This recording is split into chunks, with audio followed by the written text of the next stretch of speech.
Hello, and welcome to this month's conversation on common questions that practitioners ask. Why do I feel so damn overwhelmed?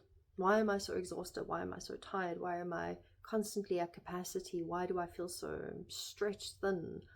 Why am I so depleted? The very common questions, and questions I'm hearing a lot.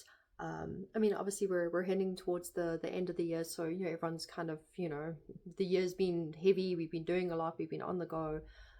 So exhaustion is natural this time of the year, but it isn't just this time of the year that I've heard those questions a lot. It's actually throughout the year that this overwhelm is a common theme. And I think it's something that's important for us to chat about as practitioners. Like, why do we have this common theme of overwhelm and exhaustion and burnout? And I actually had a great conversation earlier today before I made this recording, where it was for one of the recordings for Critical Mass. And the woman that I was chatting to, we were chatting about, if we go and study in other cultures or lineages, how we can do that in ways that are respectful. How can we merge all these modalities together? And one of the things that came up in the conversation, and it's something that I believe I've spoken about before. I definitely chat about it with my mentoring clients. Is the importance of some form of apprenticeship. With a lot of modern day practitioners, we're lacking traditional apprenticeship in indigenous culture. If you go and study with any indigenous medicine person, they're going to put you through your paces. You're going to get out there and you're going to chop wood and carry water. Okay, they're going to make you work. You're going to get up before everyone else. You're going to make the fire. You're going to stoke the fire. You're going to keep the fire going throughout the day. They're going to put you to work. They're going to bend you and break you, because they're going to dismantle your patterns. They're going to dismantle the holes and the gaps and the weaknesses that are there, because as a practitioner, we don't always think about how much we actually carry, how much we're actually holding as a medicine person. Whether our modality is you're reading for someone, or you're doing energy work, or working with crystals or herbs, or Chinese medicine. It doesn't matter what our modality is. What we are holding for other people can actually be very heavy, because people will come to us with all sorts of things. And here I'm speaking from experience in hearing the things that people have come to me for as a reader, as an energy healer, as a mentor. People will come to you with some of the heaviest grief, with some of the most horrifying stories, and you need to be structured and sustainable enough, and have enough endurance and adaptability and resilience in order to handle anyone that comes through your door. And that's why when you go for traditional trainings and you become a traditional apprentice, you work. they put you to work. So when I hear the consistent theme and that consistent question of why do I feel overwhelmed? Why am I so tired? Why am I so stressed? Why do I have no energy? Why is my nervous system shot? Because we're missing the foundations of being a medicine person, and a strong structured medicine person. We haven't built up the strengths and the skills to be able to get up and hold space for anyone at any time of the day. We could need to be on call 24/7.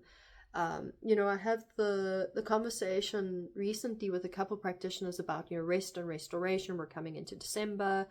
It's the holidays.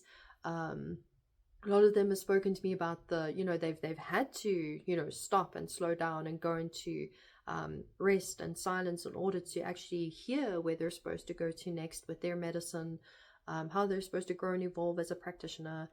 And I believe the disconnect of having to figure the path out for the self, and not having that guidance system, that full initiatory system, that apprenticeship, that elder to, make you chop wood and carry water, if you will, we then don't cultivate discipline. And the lack of the discipline is what teaches us to get up and do what we need to no matter what. It also teaches us to protect our energy, to cultivate our energy, to find ways to restore our energy efficiently so that we aren't overwhelmed and burned out. These are things that you learn by studying your craft, by sitting with elders, by learning from mentors, by asking questions of those who have been doing it a lot longer than you. What worked for you? What didn't work for you? Why did you burn out? Why did you feel overwhelmed? What did you do about it? What helped you? So I really want to open up the conversation to if you're a practitioner who hasn't had a very specific formal training, or a lineage where they've really instilled practices of discipline within you, how is that showing up? Do you feel that if you had because when you go for these apprenticeships, you're taken from everything, like your life, your possession, your family, your home, the works, like you're taken away to go and do the thing. You're stripped of everything that you are to become what it is that you're supposed to become.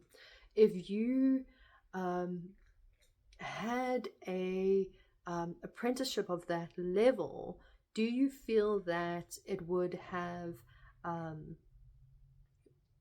built more stability and endurance in yourself as a practitioner? Do you feel that you would manage your burnouts and your overwhelms and your scheduling and all of those things a whole lot better? Do you feel that this is something that for you as a modern day practitioner is something that you feel that you're really missing, like the missing piece in your puzzle? Because we can do the courses and we can read the books and we can do the trainings, but to really go through a true apprenticeship with a true medicine person is a whole completely different experience. So I really love to hear everyone's thoughts around this. And if you have had formal trainings and you've been an apprentice for a traditional healer or a shaman, how has that helped to shape things and how you deal with overwhelm and feeling stretched thin and burnout? I'd really love to open up the conversation. If you're inside my school community, drop your thoughts down into the comment thread. If you want to make this the live deep dive for January, absolutely vote for it in the poll. But let's have a conversation about this. I'd really love to hear from both sides, if you've had that formal training, how that has assisted you, and the lack of that type of formal training, how you feel that may be derailing you. And if you're watching this on my YouTube, why? Why aren't you watching it in my school community? It's free to do so.